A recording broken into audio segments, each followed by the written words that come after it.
Bonjour frères et sœurs, je suis désolé pour ces grands retards. Prions. Père, accepte de parler au travers de moi pendant ces quelques minutes. Au nom de Jésus. Amen. Je vous propose une lecture dans la Bible, Philippiens chapitre 3, versets 13 à 14. La Bible dit, frères, je n'y pense pas l'avoir saisi. Mais je fais une chose, oubliant ce qui est en arrière et me portant vers ce qui est en avant.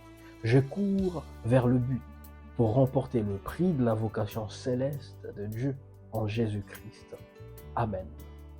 Ici, je suis venu juste nous encourager ce matin, ou bien en ce jour, pour nous dire, ne nous laissons pas distraire par des choses que nous rencontrons dans notre parcours. Restons focalisés sur l'essentiel. Paul lui dit, je cours pour saisir le prix de ma vocation céleste. Il sait qu'il a une vocation qui va au-delà de la vie ici sur la terre. Il sait que dans tout ce qu'il peut faire, dans tout ce qu'il peut avoir accompli, il a une vocation à saisir qui va au-delà de la vie ici sur la terre. Et quelque part ailleurs, dans Romains chapitre 8, verset 19, Romains chapitre 15, verset 19, il dira, si notre espérance en Christ ne se limite que à des choses d'ici et maintenant, alors nous sommes les plus malheureux de tous.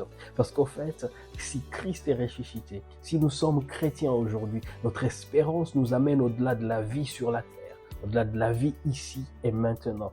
Et dans ces passages, je rappelle, il dit, ce n'est pas que j'ai déjà remporté, ce n'est pas que j'ai déjà saisi. C'est bien beau de voir tout ce qui se passe, tout ce qui est grand, tout ce qui est intéressant dans ma vie, mais cela n'est pas encore la vocation pour laquelle j'ai été saisi.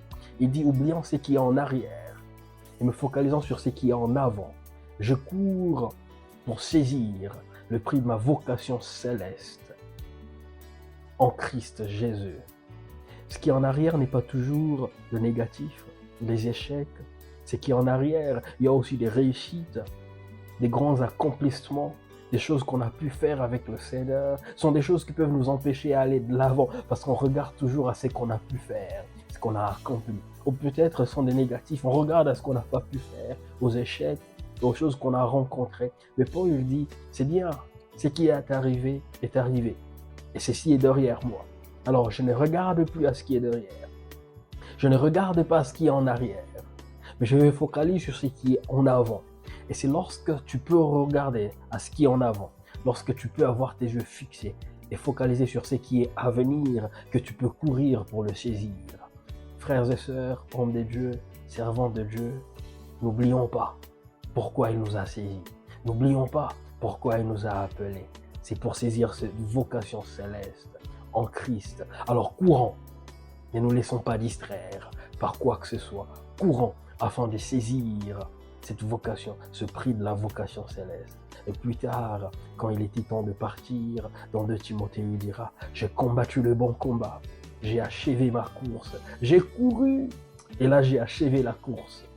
Maintenant, il est temps d'aller prendre le prix qui m'a été réservé, non seulement à moi, mais aussi à toutes ces personnes qui auront couru pour le saisir. Frères, courons de manière à ce que, lorsque le dernier jour ou le temps de partir viendra, que nous soyons en mesure de dire comme Paul, j'ai combattu le bon combat, j'ai fini ma course, maintenant il est temps pour la couronne.